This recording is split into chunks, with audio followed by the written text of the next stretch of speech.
হানিয়া সারাদিন বাইরে বাইরে থাকতো, বন্ধুদের সাথে ঘুরতো, পার্টি করতো, আর নাবিল একা বিছানায় পড়ে থাকতো। ক্ষুধায় পেট জ্বললেও সময় মতো খাবার পেত না, ওষুধ খাওয়ার সময় পার হয়ে যেত। এক রাতে কষ্ট করে উল চেয়ার ঢেলে বারান্দায় এসে বসেছিল নাবিল। নিচে বৃষ্টি ভেজা শহর, দূরে মসজিদ থেকে এশার আজান ভেসে আসছিল। হঠাৎ তার মনে পড়ল গ্রামে সেই ছোট্ট ঘরের কথা।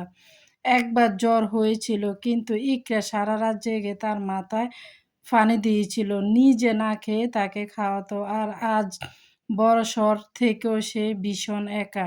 সেদিন রাতে অনেক দিন পর কাঁদছিল নাবিল, নিজের মুখ দুই হাতে ডেকে ফিসফিস করে বলল, হে আল্লাহ, আমি কত বড় ভুল করেছি। কিছুদিন পর হানিয়া সরাসরি ডিভোর্স পেপার এনে তার সামনে রাখলো। আমি আর এভাবে তোমার সাথে থাকতে পারবো না।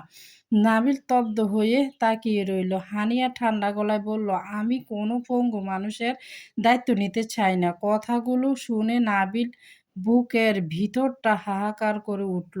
শেষ পর্যন্ত কাফা হাতে সাইন করে দিল সে। পরের দিন দারোয়ান তাকে বাড়ির বাইরের রাস্তায় ফেলে চলে গেল। সেই বিশাল শহরের রাস্তায় একা হয়ে গেল নাবিল।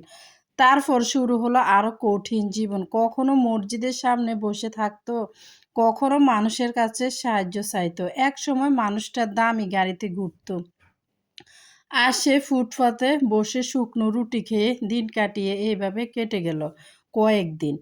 একদিন ইকরা শহরে আসছিল ভালো মানের সবজি বীজ কিনতে। রিক্সা যাওয়ার সময় হঠাৎ রাস্তার পাশে বসে থাকা এক মানুষকে দেখে তার বুক কেঁপে উঠল। লোকটার মুখটা খুব পরিচিত লাগছিল। রিক্সা থামিয়ে কাছে যেতে ইকরার চোখ ভিজে উঠল। এই তো নাবিল! ময়লা কাপড়, অগোছালো দাড়ি, শুকিয়ে যাওয়া মুখ। নাবিলও ধীরে ধীরে চোখ তুলল। ইকরাকে দেখে নাবিলের চোখ ভিজে উঠল। ইকরা, আমাকে মাফ করে দাও। ইকরা কিছুক্ষণ চুপ করে দাঁড়িয়ে রইল, তারপর ধীরে ধীরে বলল, চলো বাড়ি চলো। নাবিল অবাক হয়ে তাকালো। তুমি আমাকে নিয়ে যাবে? ইকরা কি নিচু গলায় বলল, যে মানুষ একদিন আমার স্বপ্নে ছিল, তার পতন আমি রাস্তায় দাঁড়িয়ে দেখতে পারবো না। আল্লাহর জন্য তোমাকে মাফ করে দিলাম। কারণ এক সময় তুমি শুধু আমার স্বামী না, আমার পুরো পৃথিবী ছিলে। সেদিন ইকরা নিজের হাতে নাবিলকে ধরে রিস্কায় তুলে নিল, ফিরিয়ে নিয়ে গিয়েছিল সে ছোট্ট টিনের ঘরে, যে ঘর একদিন নাবিল নিজে অবহেলা করে ছেড়ে গিয়েছিল। তারপর আবার শুরু হলো নতুন জীবন।